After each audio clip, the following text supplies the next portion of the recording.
Basically, concerning the international misunderstanding around Islam. It is propagated today through the media that Islam equals terrorism. And I did a psychological study once in a Canadian corporation, one with the other people. We were looking at racism and stereotyping. So I said to them, sure, they said sweet. I said, they said cold. I said Islam. And they said fire. Someone said holy fire. That's what came to their head. And this is a type of brainwashing and conditioning that is happening within the society. It comes out of the educational system, also the mass media. The reality is that from the inception, the Prophet Muhammad, peace be upon him, in his first 13 years in Mecca, he was not even given permission to fight. So there was no fighting at all. They were tortured. Some of them were crucified. Those who were into crucifixion.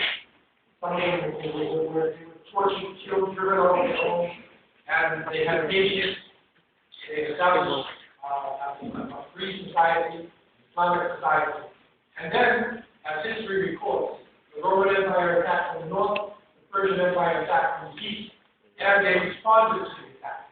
So the great struggles that went on in the Middle East were really, they were political wars between the Roman Empire was attacking the earth, the young Muslim state. It was not to spread Islam.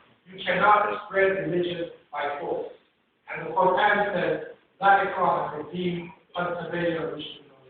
There is no compulsion in religion, truth, that is clear or false. So this word jihad, this is the big word. And some people say jihad means holy war.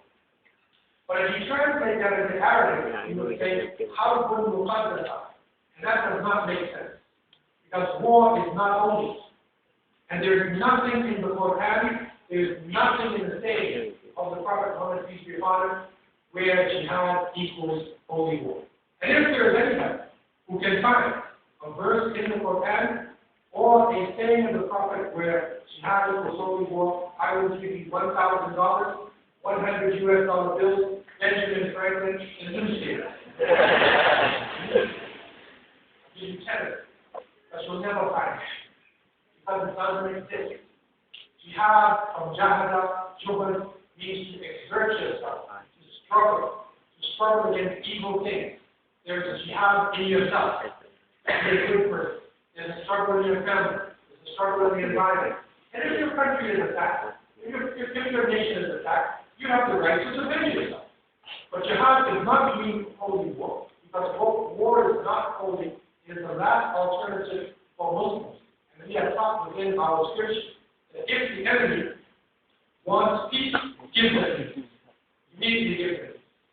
When the Prophet Muhammad, peace be upon him, used to send out people in war to respond to the attack, he told them, do not kill non-combatants, do not kill monks and priests, do not destroy churches, temples, synagogues, do not burn crops, do not destroy the infrastructure of society. These are what is called today the rules of engagement. And these are very clear amongst Muslims. Right from the beginning, this is the reality. It has nothing to do with the stereotyping that is going on. Yes, there are some extremism in the Muslim world like any other religion. But the problem is the extremism is being projected by the media to be Islam. This is what now Hollywood is doing. So in the last 20 years, they've made a series of movies, executive decisions, The Siege, Delta Force, True Lies. And you can continue to go on and see these things. Some of them are totally ridiculous. And they paint this picture, this stereotyping picture, in the same way during the war in World War II, Japanese people were stereotyped, Germans were stereotyped, Vietnamese were stereotyped. There's a geopolitical thing that they do in order to brainwash the population. But unfortunately today, we're all watching Hollywood. The DVDs are all over the world now. It's global. So we're all influenced by this brainwashing that is going on. The reality is Islam is a religion of peace. And the Prophet said, spread peace amongst yourselves. Say salam. And so So constantly Muslims are saying to each other, Assalamu alaikum. That does not mean on you. It means you're on you. That's what it means. So it's constantly wanting to. It's the opposite. But we have to be honest that we do believe in justice. And we do believe in the right for self-determination, and occupied people also can defend themselves if they are occupied. That is the right which is enshrined by the United Nations and all nations of the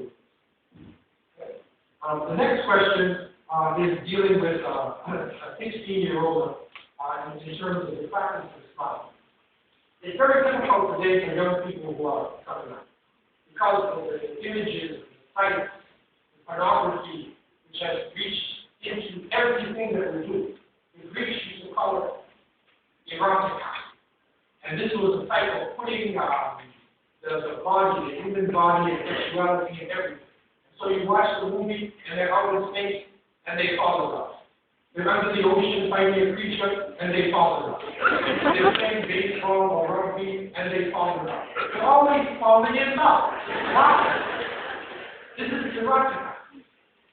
And it is meant to raise up your desire.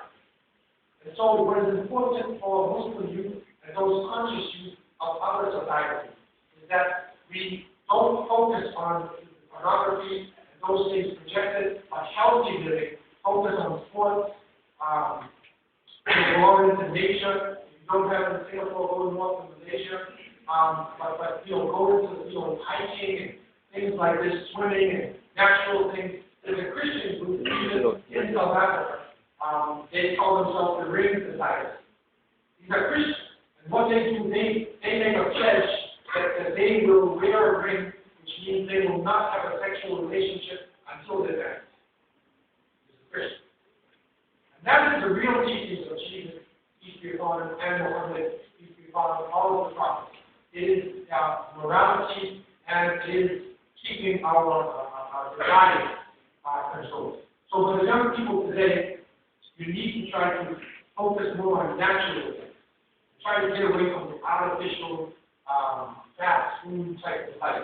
Get into the natural life. Go back into your traditions, swim and ride, go hiking, and enjoy the nature. That's the creation of Allah subhanahu wa ta'ala.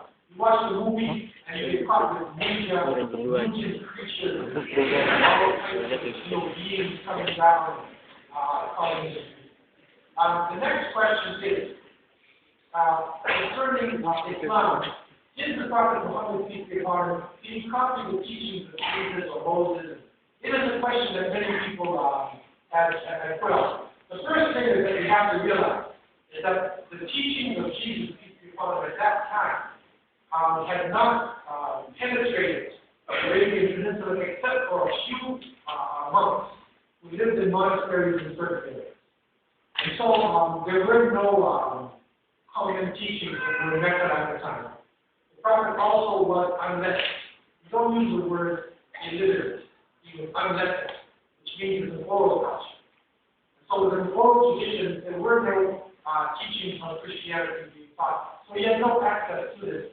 He never studied in a monastery or school or anything like that. He received direct revelation.